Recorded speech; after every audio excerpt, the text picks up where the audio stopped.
Gold, trusted gold buyers. మీరు తాకట్టు పెట్టిన బంగారాన్ని విడిపించి ఈ రోజు ఉన్న మార్కెట్ ధరకు కొనబడను.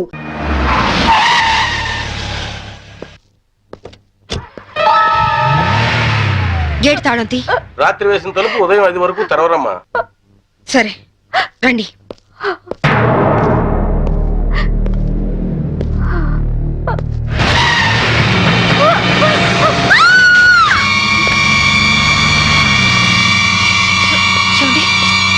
చూడండి చూడండి. అమాయకురాలైన ఆవిని చంపడానికి నీకు మనసు ఎలా వచ్చింది? నువ్వు మనిషివా పశువా? నీలాంటి వాడిని కోర్టు తీసుకెళ్లి శిక్షించడం కాదు, పబ్లిక్ గా ఉరి తీసి చంపాలి. తీసుకురండి. Yes madam.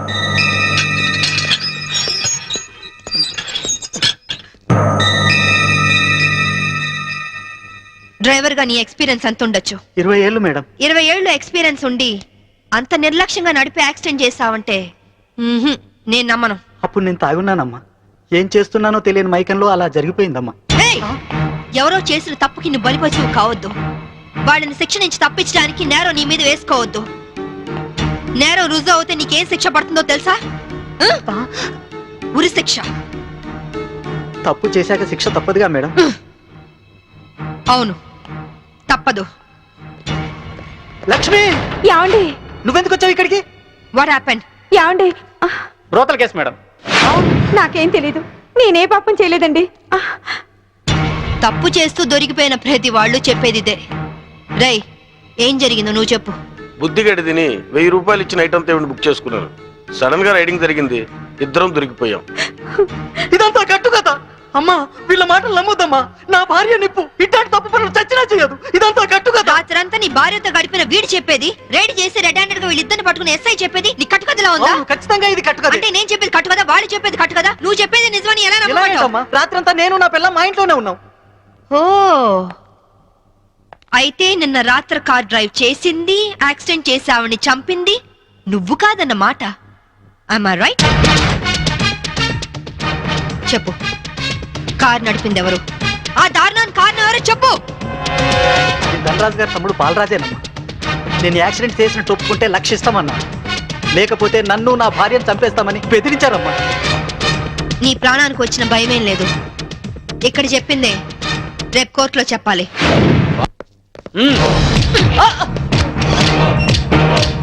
Madam, what is this? ఇది ఆపరేషన్ థియేటర్, లోపల రాకూడదు. మీరు జులుం చేయడానికి ఇది పోలీస్ స్టేషన్ కాదు, హాస్పిటల్. Don't disturb him. ఇతనికి heart problem, kidney problem, brain problem, nervous problem, liver problem. ఇన్ని ప్రాబ్లమ్స్ ఉన్నవాడు బ్రతకడం కంటే చావడం బెటరు. రై, లేరా లేరా లే. వాట్ ఇస్ దిస్ నాన్సెన్స్? Shut up! చావు బతుకులో ఉన్న పేషెంట్ ని కాపాడే డాక్టర్ ని చూశాను, కానీ క్రిమినల్ కాపలా కాసే డాక్టర్ ని మిమ్మల్ని చూస్తున్నాను. ఛీ! ఎరా, నీ గుండె నొప్ప,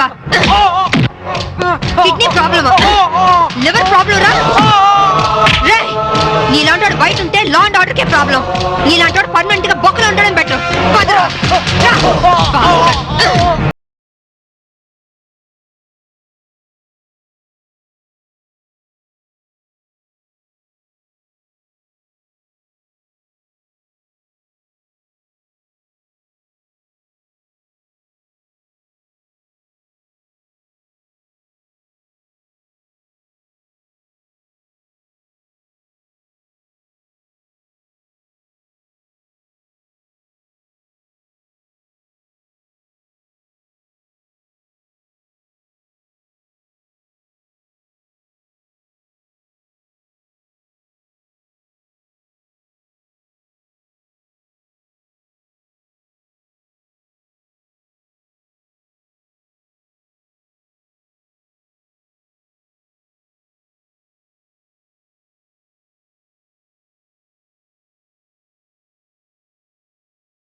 ఆ డ్రైవర్ గాడు నిజం చెప్తే మా తమ్ముడికి శిక్ష ఖాయం. మామూలు శిక్ష కాదండి, ఉరి శిక్ష. హిందీ మే फांसी का सजा बोलते हैं. अब అవును, వాడిని స్టేషన్ లోనే లేపేస్తే అదంత ఈజీ కాదు. నైట్ అంతా శాంభవి వాడే కాపలా ఉంటుంది. అయితే ఇప్పుడెలా? రేపొద్దున శాంభవి ఇంటికెళ్ళి కోర్టుకెళ్లే గ్యాప్ లో మీరు పోలీస్ స్టేషన్కి వెళ్ళి వాడిని లేపేయండి. उड़ा दो, उड़ा दो. మ్మ్. ఓకే అన్నా. త్వరగా డ్రైవర్ తీసుకురావయ్యా, కోర్టు టైం అవుతుంది. Yes sir. పదా పదమంటుంటే నేను రాను, నేను మాత్రం కోర్టుకు రాను. ఒకవేళ మీరు నన్ను బలవంతంగా తీసుకెళ్ళినా బండి తోలేని ధనరాజు తమ్ముడు అని చెప్పను. నేను తోలేనని ఒప్పుకుంటాను. నిన్న మేడం అడిగితే సాక్ష్యం చెప్తా అన్నావు. చెబితే వాళ్ళు నన్ను చంపేస్తారు. రేయ్, చెప్పకపోతే నేను చంపుతా. చెప్తావా లేదా? నేను చెప్పను. చెప్పరా రాస్కెల్? అబ్బా! అబ్బా!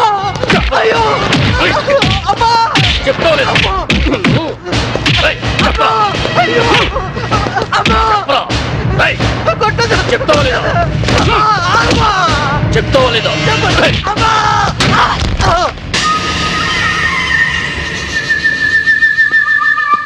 ఎలా ఉన్నాడు? దెబ్బ తగలరాని చోట తగిలినట్టుంది సార్. చనిపోయాడు. చచ్చిపోయాడా? అవును సార్. అన్న, సిఐ డ్రైవర్ గారిని కోర్టులో సాక్ష్యం చెప్పమని కొడితే వాడు చచ్చాడు. అలాగే అన్న. పోలీసులు నశించాలి, పోలీసులు నశించాలి, పోలీసులు నశించాలి, పోలీసులు నశించాలి, పోలీసులు నశించాలి, పోలీసులు నశించాలి. ACP Shambhavi down down, ACP Shambhavi down down, ACP Shambhavi down down, ACP order order. What is this nonsense? ఎవరు మీరు? వీళ్ళంతా ఈ కేసుకు సంబంధించిన వాళ్ళే యువర్ ఆనర్. అవును సార్, ముద్దాయిగా బోన్లో నిలబడ్డది మా తమ్ముడే. కానీ ఇప్పుడు నిలబడాల్సింది వాడు కాదు, ఈ ఏసీపీ శాంభవి. ఏమైంది? ఎలా జరిగింది? ఐఎమ్ సారీ మేడం, అనుకోకుండా జరిగిపోయింది.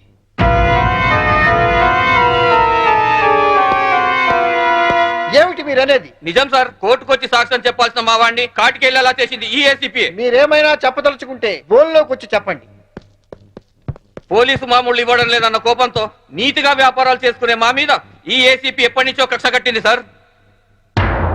యాక్సిడెంట్ చేసిన మా డ్రైవర్ తప్పు చేసింది తానేని ఒప్పుకొని లొంగిపోయినా వినకుండా మా అన్నయ్యని ఎలాగైనా ఈ కేసులో ఇరికించాలని చూస్తుంది సార్. యాక్సిడెంట్ చేసింది మా తమ్ముడేనని కోర్టులో తప్పుడు సాక్ష్యం చెప్పమని మా డ్రైవర్ ను కోరింది. విశ్వాసపాత్రుడైన వాడు చెప్పనన్నందుకు లాఠీలతో కొట్టించి చంపించింది. యువర్ ఆనర్, అతను చెప్పేది పచ్చి నిజం. పోలీసుల దౌర్జన్యానికి, అరాచకానికి ఈ లాకప్ డెత్ నిలువుటద్దం లాంటిది. ఇలాంటి సంఘటన మళ్ళీ మళ్ళీ రిపీట్ కాకుండా ఉండాలంటే ఈ డ్రైవర్ సావుకు కారణమైన ఏసీపీ శాంభవిని, ఆ స్టేషన్ సిఐని సస్పెండ్ చేసి కఠినంగా శిక్షించాల్సిందిగా కోర్టు వారిని కోరుతున్నాను. That's all your honour. ACP గారు, what is your explanation? Vigilance officer భార్యను చంపింది బాలరాజే అని చెప్పడానికి ఈ డ్రైవరే సాక్ష్యం. ఆ డ్రైవర్ ఇప్పుడు శవంగా మారాడు కదా, సాక్షి ఎలా చెప్తాడు? ఈవిడకు మెంటలెక్కింది సార్.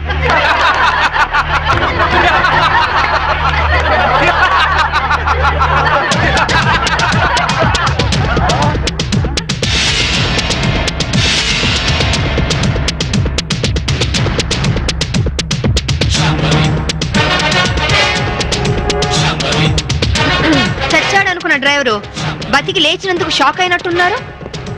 మీ మొహాల మీద నీళ్లు కొట్టించాలా లేక మిమ్మల్ని కూడా జైల్లో పెట్టించాలా? మిసెస్ శాంభవి, ఏమిటిదంతా? 1 minute యువర్ ఆనర్. ఇన్స్పెక్టర్, జరిగింది చెప్పండి. Yes madam. Your honour, driver ను కోర్టుకు తీసుకొస్తుంటే వీళ్ళందరూ అతని చంపాలని కోర్టు బయట కాపు కాశారు. అది పసిగట్టి నేను మేడం గారికి ఫోన్ చేశాను. మేడం గారు ఈ డ్రామా అంతా ఆడమని ప్లాన్ చేశారు యువర్ ఆనర్. లేకపోతే వీళ్ళు నన్ను నిలువునా చంపేసే వాళ్ళయ్యా. ఆఫీసర్ భార్యని యాక్సిడెంట్ చేసి చంపేసింది ఈ బాలరాజే. వీడు చెప్పేది అబద్ధం సార్. యువర్ ఆనర్, నిజాలు తేల్చాల్సింది న్యాయస్థానం. విజిలెన్స్ ఆఫీసర్ భార్య ప్రాణాలు తీసిన ఇతన్ని కఠినంగా శిక్షించవలసిందిగా కోర్టు వారిని కోరుతున్నాను. That's all your honour. Driver Kanakarao సాక్ష్యాన్ని ఆధారంగా చేసుకుని విజిలెన్స్ ఆఫీసర్ భార్యను చంపింది బాలరాజనేని కోర్టు వారు నమ్ముతూ సెక్షన్ 302 ప్రకారం నిందితుడికి యావజ్జీవ కారాగార శిక్ష విధించడమైనది. Hi Kitty, how are you? Fine. Holiday రోజు మీరు ఇంట్లో ఉన్నారండి బావగారు. లేకుంటే మీ అక్క లాఠీతో కాలి రగొడుతుంది. ఇప్పుడు అంత అవసరం అంటారా? ఎవరిన వెంటే నిజం అనుకుంటారు. అయితే మోడల్ గా సెటిల్ అయిపోయి డాన్స్ వదిలేస్తావా? వదిలేయడమా? డాన్స్ నా ప్రాణం. నీకే కాదు మా ఆవిడకి ప్రాణమే. పెళ్లికి ముందు చాలా బాగా చేసేది. నిజమా అక్క? వావ్, ఏ డాన్స్ చేసేదానివి? కూచిపూడా? కాదు, భరతనాట్యం. పోలీస్ ఆఫీసర్ అయ్యాక పొలిటికల్ లీడర్స్ తో రౌడీస్ తో డాన్స్ చేస్తోంది మా ఆవిడ. డాడీ ఇలాగా? ఆ, రేయ్, ముందు మీ పని చెప్పాలి. వీడిని మీరే చెడగొడుతున్నారు. చూడు చైతన్య, మన ధనరాజు గారు 100 రోడ్డు మీద గాంధీ బొమ్మలు అంటాడు. ఆయన ట్రాన్స్ఫర్ కి బాకీ ఉన్నారని, మన ఆఫీసుని మర్డర్ చేశారని కేసు పెట్టారంట. అవును సార్. మంత్రిగా నేను చెప్తున్నాను, ముందు కేసు విత్డ్రా చేసుకో, ఆ తర్వాత పవర్ ప్లాంట్ శాంక్షన్ చేయి. అందరికీ మంచిది, సరేనా? సరే సార్, ఆ విషయం మీ లెటర్ హెడ్ మీద రాసి సంతకం చేసి ఇవ్వండి. దేనికి? పేపర్లో వేసి మీకు ఓట్లేసిన ప్రజల దగ్గర పర్మిషన్ తీసుకోవడానికి. చూడు ఐఏఎస్, రెచ్చిపోబోక, నీ ఇవ్వ నీకు ఇప్పిస్తాను, తీసుకో. ఐఏఎస్ అంటే ఇండియన్ అడ్మినిస్ట్రేటివ్ సర్వీస్, అంతేకాని ఇండియన్ అవినీతి సర్వీస్ కాదు. నన్ను ఇంగ్లీష్ లో తిడతావా? నీ అంతు చూస్తా, నిన్ను చక్కెరకి మనియాలు పట్టిస్తా. ఇంకొక మాట మాట్లాడమంటే నీ నాలుక కోసేస్తాను. నీలాంటి బ్రోకర్లు మంత్రి పదవుల్లో ఉండబట్టే ఈ రోజు కరెంటు ధరలు విపరీతంగా పెరిగి సామాన్యులు బల్బు వెలిగించుకోవడానికి కూడా భయపడుతున్నారు. రైతులు కరెంటు బిల్లులు కట్టలేక ఆత్మహత్య చేసుకుంటున్నారు. నిజాయితీగా మీ ప్రభుత్వం ఫ్యాక్టరీ యజమానుల దగ్గర కరెంటు బిల్లులు వసూలు చేస్తూ ఎలక్ట్రికల్ పోల్స్ మీద వైర్లు వేసి కరెంటు దోచుకునే వాళ్లను గుండె ధైర్యంతో పట్టుకోగలిగితే, ట్రాన్స్కోకు లాభాల మాట అటుచితే నష్టం మట్టుకు ఉండదు. అక్కడేమో స్పాట్ బిల్లింగ్లు అంటూ మనం ప్రజల పుస్తలమ్మించి నిర్దాక్షిణ్యంగా బిల్లులు వసూలు చేస్తున్నాం. ఏంటయ్యా ఎండి మిరపకాయలు తిన్న కాకిలాగా తెగరుస్తున్నావు? నేను అసలే మంత్రిని, నేను తలుచుకుంటే ఈ క్షణంలోనే నిన్ను సస్పెండ్ చేస్తా. నువ్వు నన్ను సస్పెండ్ చేయలేవురా, ఎందుకంటే నా సిన్సియారిటీకి ఎప్పుడో ఒకప్పుడు ఇలాంటి ఎదురు దెబ్బ తగులుతుందని నాకు బాగా తెలుసు. అందుకే ఈ రిజిగ్నేషన్ లెటర్ ఎప్పుడు నాతోనే ఉంటుంది. This is my resignation letter. Good bye. అమ్మో, వీడు రాజీనామా ఆమోదిస్తే నా అవినీతి భాగవతం బయటకు వస్తుంది. వీడు ఇంకో ఐఏఎస్ రాజకీయ నాయకుడు అవుతాడు. ఈ రాజీనామా లెటర్ నేను చింపారిస్తే ఏ గొడవ ఉండదు. ఇప్పుడు రాజీనామా చేయాల్సిన అవసరం వచ్చింది. రాజీపడి బతకలేక? రాజీ పడమని ఎవరన్నారు? రాజకీయంగా పలుకుబడి ఉన్నవాళ్ళు. ఏమిటండి ఇది? ఎవరో ఏదో అన్నారని ఉద్యోగం వదిలేసుకుంటారా? చాంతాడు తక్కువగా ఉందని బావని పూడ్చుకుంటారా? ఇది నీళ్లున్న బావి కాదు శాంభవి, ఎండమావి. ఈ సిస్టమ్ మొత్తం అవినీతితో పొల్యూట్ అయిపోయింది. అందరితో పాటు నేను పొల్యూట్ కాలేను. పొల్యూట్ అవుతుందని ఎందుకు అనుకుంటున్నారు? ఉద్యోగంలోనే పోరాడొచ్చు కదా. అంత ధైర్యం లేనప్పుడు ఐఏఎస్ ఎందుకు చదివారు? బుద్ధి లేక.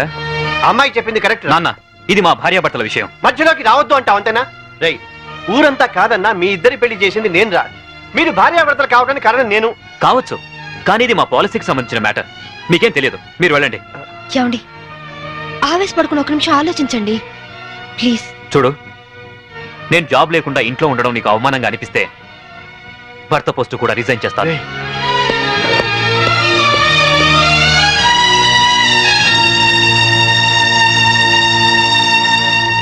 లోయర్ కోర్టు తీర్పును మరియు ఈ కేసుకు సంబంధించిన సాక్ష్యాధారాలను పరిశీలించిన మీదట ఈ వ్యక్తే నేరస్తులను రుజువైంది.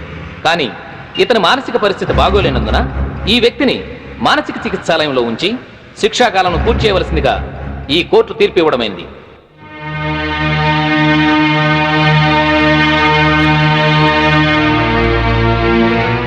ఆ రోజు నా కొడుకు రిజైన్ చేశాడంటే తప్పు చేశాడేమో అనుకున్నాను. కానీ ఇప్పుడు అనిపిస్తుందమ్మా, వాడు చేసింది కరెక్టేనని. మనకేదన్నా అన్యాయం జరిగితే కోర్టుకి వెళ్తాం, కానీ కోర్టులే అన్యాయం చేస్తే ఎక్కడికి వెళ్తాం? అందుకే నువ్వు రిజైన్ చేసి నాకు వచ్చే పెన్షన్తో ఏ టెన్షన్ లేకుండా అందరం హాయిగా బతికచ్చు.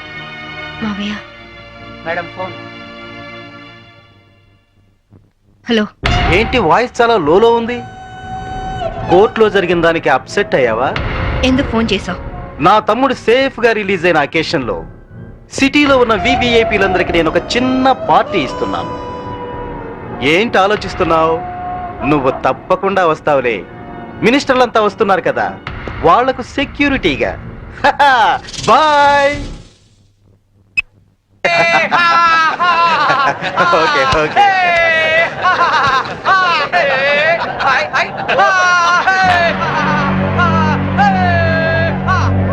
రామ్మా శాంభవి, నమస్తే. ఏంటి ఆలోచిస్తున్నావు? మెంటల్ హాస్పిటల్లో ఉండాల్సిన మా తమ్ముడు ఇక్కడ బర్త్డే సెలబ్రేషన్ చేసుకుంటున్నాడేంటని కదా. దట్ ఈస్ ధన్రాజ్, ఈ సిటీకే రాజుని. మీ పోలీస్ డిపార్ట్మెంట్ మా లాంటి విలన్ని ఏమీ చేయలేదు. నీ చేతిలో ఉన్న ఈ లాఠీ నీకు ఊతకర్రగా ఉపయోగపడుతుందేమో కానీ మాలాంటి వాళ్ళ మీద ప్రయోగించడానికి మాత్రం పనికిరాదు. నీ బెల్ట్, నీ ప్యాంటు టైట్ గా ఉంచడానికే తప్ప మా మీద నీ పవర్ చూపించడానికి మాత్రం కాదు. పోతే నీ షూస్ లెఫ్ట్ రైట్ కొట్టడానికే తప్ప మాలాంటి వాళ్ళని కొట్టడానికి మాత్రం అస్సలు పనికిరాదు. ఈ మాత్రం చిన్న విషయం తెలుసుకున్నావనుకో నువ్వు జీవితంలో బాగా పైకొస్తావు. It's my personal opinion. నమస్తే ధనరాజు గారు. మినిస్టర్ గారు నమస్తే.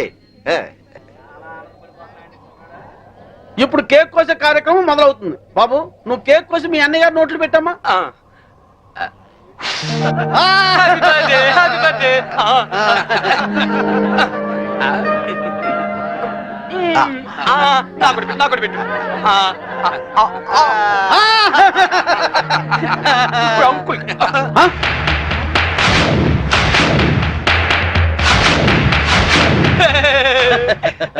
మీరేం ఫీల్ అవ్వద్దండి, పాపం పిచ్చోడు కదా.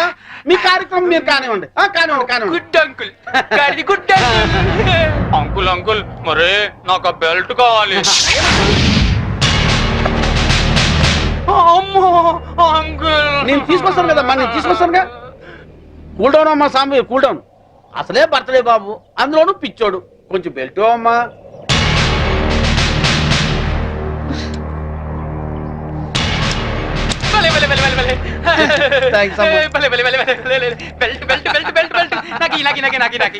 ఇదిగో తీసుకో బాబు.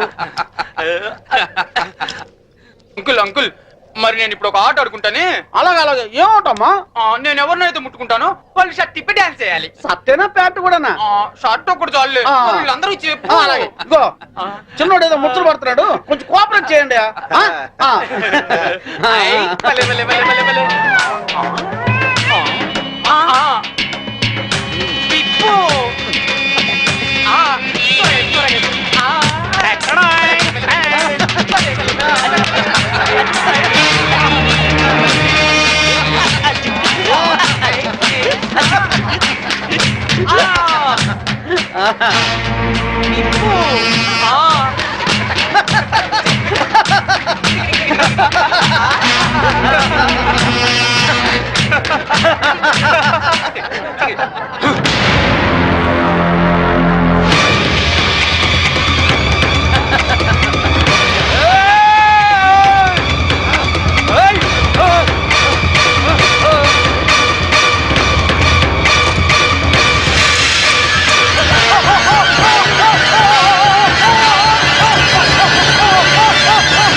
ఇన్స్పెక్టర్. Yes madam. పిచ్చి ముదిరి పైనుంచి కింద దూకి చచ్చాడని ఎఫ్ఐఆర్ రాసుకోండి. Okay madam. దానికి సాక్ష్యం ఈ మినిస్టరే. ఇతని దగ్గర కూడా సాక్షి సంతకం తీసుకోండి. అలాగే మేడం. మిస్టర్ ధనరాజ్, ఇందాక ఏమన్నా? పోలీస్ బెల్ట్ ప్యాంటు జారిపోకుండా ఉండడానికా?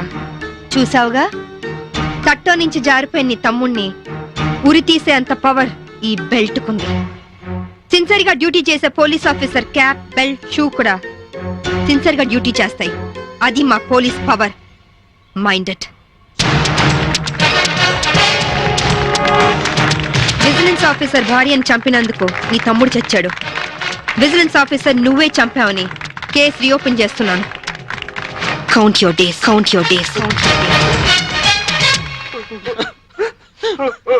తమ్ముడు, మీ తమ్ముడు గారు చనిపోతే మీరు దండలేసుకున్నారేంటి బాబు గారు? ఇన్నాళ్ళు ఏం చేసినా నలుగురు కలిసే చేసేవాళ్ళు. మాలో ఏ ఒక్కడు చచ్చినా అందరూ చచ్చినట్టే లెక్క.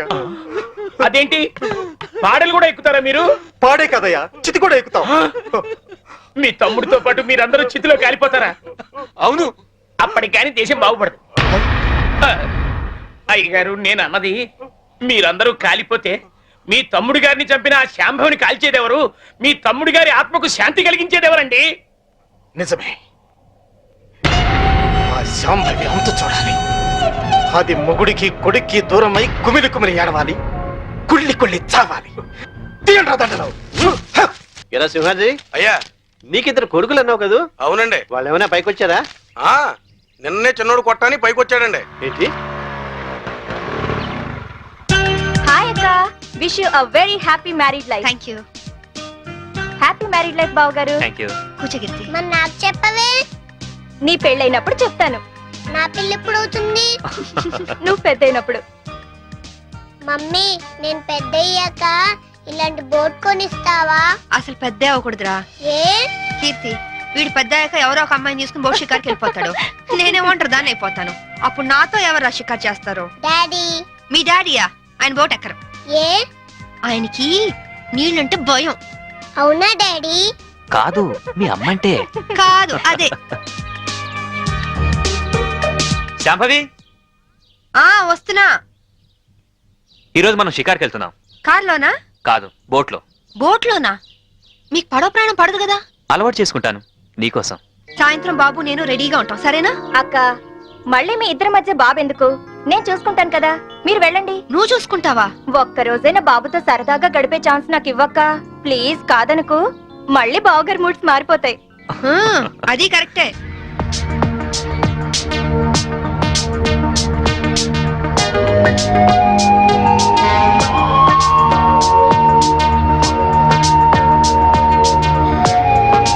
చీరలా ఉంది.